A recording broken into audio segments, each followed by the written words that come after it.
예, 서울 서초을의 강석훈 의원입니다. 간략간략하게 몇 개 질문을 하겠습니다. 금융위원장님께 좀 말씀을 나눠보고자 합니다. 제가 이해하는 바 지금 정보는 기본적으로 보호되어야 될 필요가 있는 반면에 활용되어야 될 측면도 있습니다. 지금 두 개의 가치가 충돌하고 있는 상황인 것 같고, 현재 지금 보호에 문제가 생기니까 이 활용이라는 부분에 대한 고려가 많이 웨이트가 떨어지고 보호 측면에만 모든 게 초점이 맞춰지다 보니까 여러 가지 갈등 양상이 나타나고 있다고 생각합니다. 그런 대표적인 분야 중에 이미 논의가 많이 됐지만 지주회사 분야도 있는데, 지금 제가 생각하기에 가장 큰 분야는 공공정보의 민간 활용 부분인 것 같습니다. 이 부분에 대해서는 위원장님께서는 어떤 원칙을 가지고 계십니까? 가장 중요한 가치는 개인정보의 보호고요. 그걸 이용해서 활용할 수 있는 거는 기본적으로 개인정보의 보호를 전제로 하는 것이기 때문에 지금과 같은 공공정보라든지 또는 여러 가지 개인정보를 활용하는 부분에 있어서는 첫째, 비식별화를 전제로 해야 될 것이고, 그리고 공공정보를 이용하는 경우에는 그런 어떤 불이익 정보 중심의 공공정보를 이용해서 소위 사회적, 반사회적인 어떤 그런 행위를 방지하는 목적으로 이용돼야 된다는 기본 원칙을 갖고 추진하면 개인정보 보호와 개인정보 활용의 문제는 상호 보완적이고 상호 발전할 수 있는 개념이라고 봐집니다. 그렇다면 향후에 지금 전반적인 정책이 나오는 걸 보면 보호 문제에 치우친 나머지 활용 부분에 있어서는 상대적으로 그걸 억제하는 방향으로 전반적으로 가고 있는 것 같은데, 기본적으로 보호를 전제로 하되 활용도 우리 경제가 나갈 큰 방향이라는 측면에서 그쪽 부분의 정책도 향후 많이 개발이 그렇지 않습니다. 지금 업무 보고에도 보고 드렸습니다만 빅데이터 활용이라든지 이런 부분에 저희가 그쪽도 추진을 같이 함께 해나갈 겁니다. 예, 특히 공공정보의 민간 활용 부분은 저희 박근혜 정부가 매우 심도 있게 추진하고 있는 정부 3.0의 가장 핵심 사항임을 기억해 주셨으면 감사하겠습니다. 다음은 공정거래위원장님께 질문드리겠습니다.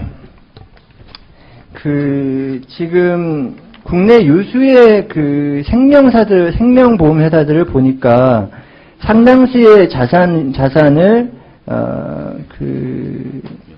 계열사에게 위탁해서 운영하고 있는 것 같습니다. 이게 금융위원회랑도 연관이 되어 있는 문제입니다만, 근데 예를 들어서 삼성생명의 경우를 놓고 보면 지난 2013년 4, 4분기의 경우에 83조 원의 위탁 자산 중에서 85%인 70조 4천억 원을 계열사에 위탁하고 있는데 실제 이게 공시가 되지 않고 있습니다. 아시죠?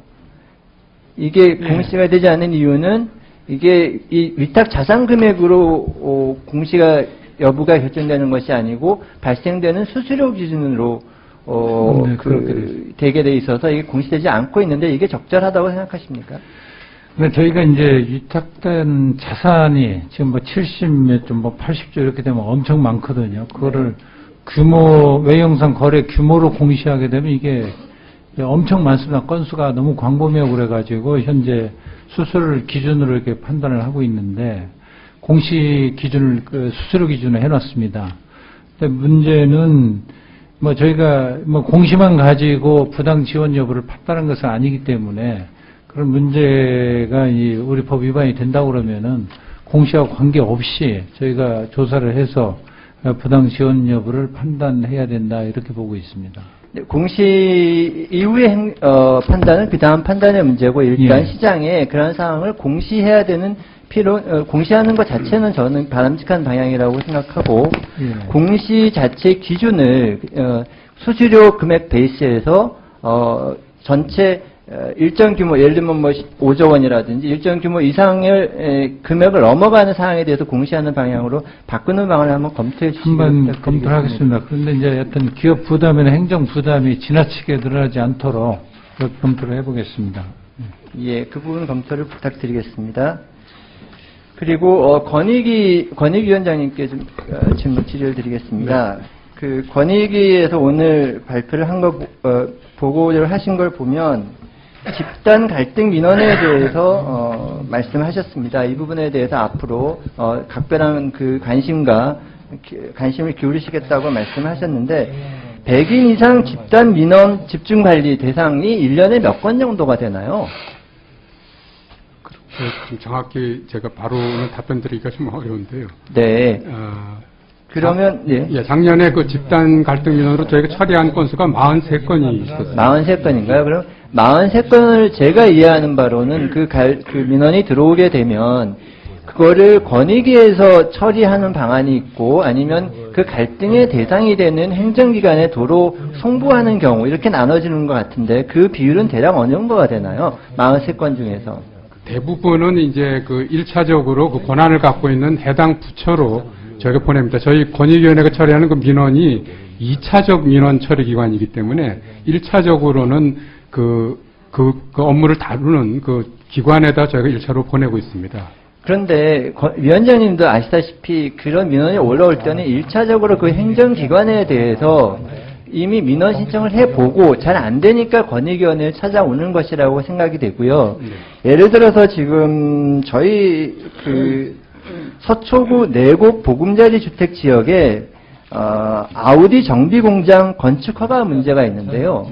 이 문제를 가지고 그 민원을 서초구청에 갔다가 서초구청에서 잘 해결이 안 돼서 권익위에 왔는데 권익위에서 다시 그럼 서초구청에 가서 다시 알아봐라. 이렇게 지금 민원 결과가 나왔는데 그렇다면 이건 완전히 그냥 도토리 채박히고 여기에서의 권익위원회의 역할은 뭔가요? 뭐 꼭 그런 것은 아니고요. 처음에 이제 그런 허가를 민원으로 신청해서 절차가 이루어졌고 그것이 이제 원활하게 잘 안 되니까 이제 민원을 저희한테 제기를 했는데 우선 전문적인 그 허가권자한테 다시 한번 생각해 볼 수 있는 기회를 주기 위해서 민원인의 동의를 구해서 저희가 일단 보냈습니다. 보냈고 이제 거기서 처리 내용에 이제 불만이 있으면 저희한테 고충 민원으로 제기를 하면 저희가 이제 그때부터는 본격적으로 개입을 할 그런 예정으로 있습니다.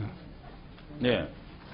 그러면 향후에 이게 굉장히 묘한 문제라 지금 그 주차장 허가를 받고 정비 공장에 들어가 있는 이슈가 굉장히 법률적으로도 굉장히 까다로운 이슈이긴 한데 그러면 향후에 서초구청에서 문제 없다고 올라오는 경우에는 권익위원회에서 어떻게 향후에 진행하실 계획이신가요? 문제가 없다는 건 무슨 말씀이세요? 그러니까 행정 조치가 문제가 없었다라고 아마 그러니까 자기들 건축 불허가 처분이 자기의 그 행정행위가 정당했다라고 얘기를 하겠죠. 예. 그러면 이제 고충 민원을 그 민원인이 다시 저희한테 제출을 하면 저희가 이제 개입을 해서 과연 그것이 법에 따라서 합당한지를 저희가 이제 개입을 해서 따지게 될 것입니다. 필요하면 뭐 양측을 조정을 하게 되기도 할 것이고요. 예, 그래서 이런 상황들이 적지 않아 많이 있는데 그냥 단순히 행정기관에 떠넘기기보다는 권익위원회에서 보다 좀 적극적으로 나서서 활동을 해주시기 저희가 무조건 떠넘기는 것은 아니고요. 그래서 집단 민원에 대해서는 저희가 적극적으로 초기부터 개입을 하려고 지금 올해